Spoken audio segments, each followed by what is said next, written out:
Florent. Bonjour. Alors Florent, vous êtes le directeur digital consulting chez Niji. Et il est vrai que là, avec l'échange que nous venons de voir avec l'Argo, on a parlé e-commerce, pas mal autour du B2C. Et j'avais une question qui me venait à l'esprit. Qu'en est-il du B2B par rapport à ça ? Alors le B2B bouge également sur les e-commerce.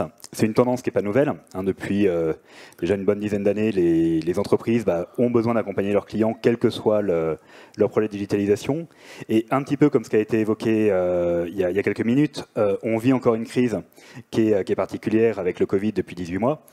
Et ça a été un vrai levier d'accélération pour les entreprises. C'est-à-dire que là où il y avait des projets qui étaient encore un petit peu dans les cartons, ils ont dû sortir parce qu'il y avait une problématique très conjoncturelle, mais de simplement continuer l'activité. Ouais. Et le e-commerce B2B est un levier pour continuer l'activité. Comment on agit, comment on se rend agile pour faire continuer son business. Exactement. Et donc ce qu'on a vu, c'est les entreprises être extrêmement créatives et réactives au moment du premier confinement, parce que quand vous fermez vos points de vente, quand vous ne pouvez plus aller voir vos clients, y compris en entreprise, il faut trouver d'autres manières de continuer à travailler. En même temps, on a pas mal bricolé, et donc aujourd'hui, il faut industrialiser. Et donc, on vient maintenant passer le cap avec nos clients sur ces sujets-là. Et en B2B, d'ailleurs, on parle de e-commerce ou de numérisation, de digitalisation encore de la relation client ? Alors, on parle des deux, et il ne faut pas se tromper. C'est-à-dire qu'effectivement, un des leviers pour un certain nombre d'entreprises, ça a été simplement d'avoir la prolongation des points de vente. Les points de vente sont fermés, il faut continuer à vendre. Et donc là, on va être sur du pur e-commerce. Ceci dit, on en a aussi qui, pendant ce temps-là, n'ont pas fait du e-commerce, ils ont simplement fait du call and collect. C'est-à-dire l'artisan qui est dans sa camionnette, il ne va pas aller sur un site web, il va appeler directement le point de vente pour venir collecter. Ah oui. Derrière, il y a de la digitalisation, ce qui va quand même falloir le facturer, il va falloir préparer les commandes, etc.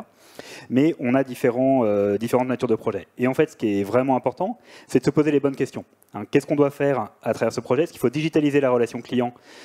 Parce qu'on fait de la vente complexe et que ce n'est pas sur un site web qu'on va vendre une solution qui nécessite des échanges avancés entre une entreprise et un vendeur, ou est-ce qu'au contraire on a besoin d'un vrai e-commerce parce que c'est du transactionnel sur des produits assez standards et que ça va pouvoir se faire finalement un petit peu comme dans le B2C.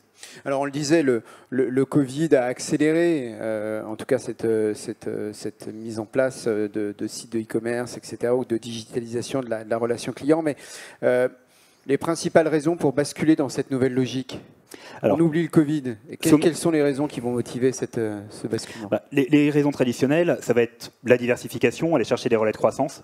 Donc aller toucher, quand vous avez par exemple, pour un acteur qu'on accompagne du négoce de l'Ouest, des négoces uniquement dans l'Ouest, on peut toucher des clients qui sont ailleurs grâce à du e-commerce. Et d'ailleurs avec un point qui est très important, qui est de ne pas cannibaliser vos réseaux traditionnels.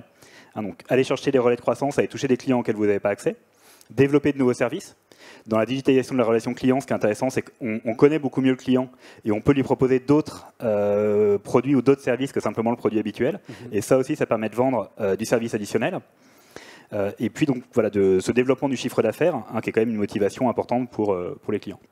Sur ces projets, on en parlait ce matin et on le voyait bien à travers My Money Bank, le fait d'avoir le directeur général ou en tout cas une personne qui tient la barre sur l'avancée de ces projets-là, c'est un frein lorsque dans des groupes, on se retrouve à avoir X personnes, ah mais ça c'est mon périmètre, ça rentre sur mes plates-bandes, etc.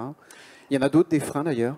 Alors, il y a pas mal de freins. C'est vrai que la gouvernance est un élément important. Un projet e-commerce, un projet de digitalisation, c'est d'abord un projet de transformation. Ouais. Et donc, on va retrouver des facteurs clés de succès qui sont des facteurs clés de succès traditionnels.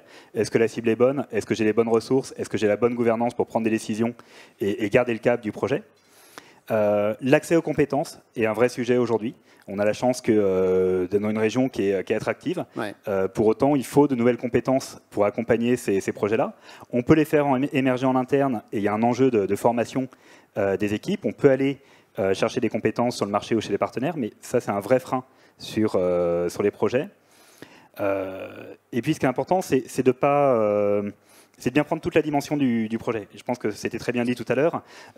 Avoir un front qui fait de la prise de commande, c'est très bien. Si derrière, la logistique, le support client, le SAV ne sont pas au rendez-vous, l'expérience utilisateur et l'expérience utilisateur, y compris en B2B, c'est important, va être désastreuse. Et donc, il faut bien avoir une vision globale des impacts de ce type de projet.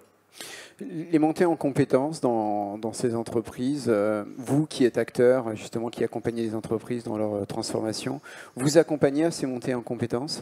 Alors oui, ça fait partie des sujets, ça passe par de la formation, ça passe par le fait d'avoir des équipes qui sont des équipes mixtes, qui vont travailler en partenariat. Et donc pendant un certain temps, nos consultants, au contact du client, de leur client interne tous les jours, vont transmettre des compétences. Et ce qui est important, c'est que le jour où on retire le dispositif de conseil, on retire le dispositif projet, le transfert se soit fait pour que le client puisse continuer à opérer sa solution, puisse continuer à la faire vivre. Parce qu'on l'a bien vu, du e-commerce, y compris en B2B, c'est pas quelque chose de statique. Il ne s'agit pas juste de mettre en place un site et de partir. Derrière, il faut le faire vivre, il faut l'animer, oui. Il faut le piloter. Et donc, il faut avoir ce levier d'accompagnement de ces nouveaux savoir-faire. Je suis dans le B2B, quelle que soit la taille de mon entreprise, je veux me lancer dans le e-commerce. Quelles sont les clés pour réussir un tel projet ? On le disait, c'est un projet de transformation. Donc pour un projet de transformation, ce qui est important, c'est de prendre le temps au départ de se poser les bonnes questions. Quelles sont les cibles qu'on va adresser ?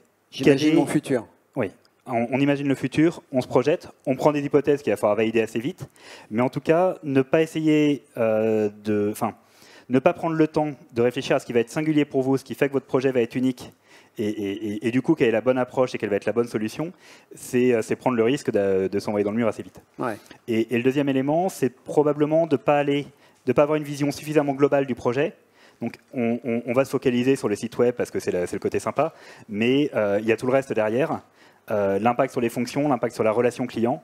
Et c'était dit, quand vous vous retrouvez à parler, par exemple, à des clients en direct, alors qu'avant, vous aviez un réseau de distribution au milieu, ça nécessite aussi de changer dans l'organisation pour être capable de continuer à les servir.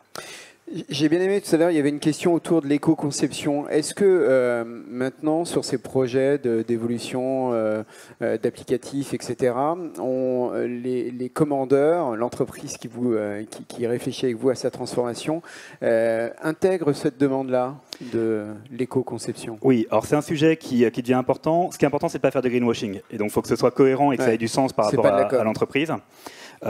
L'excellent exemple, c'est Dalkia qu'on a accompagné sur le lancement de leur nouveau site web.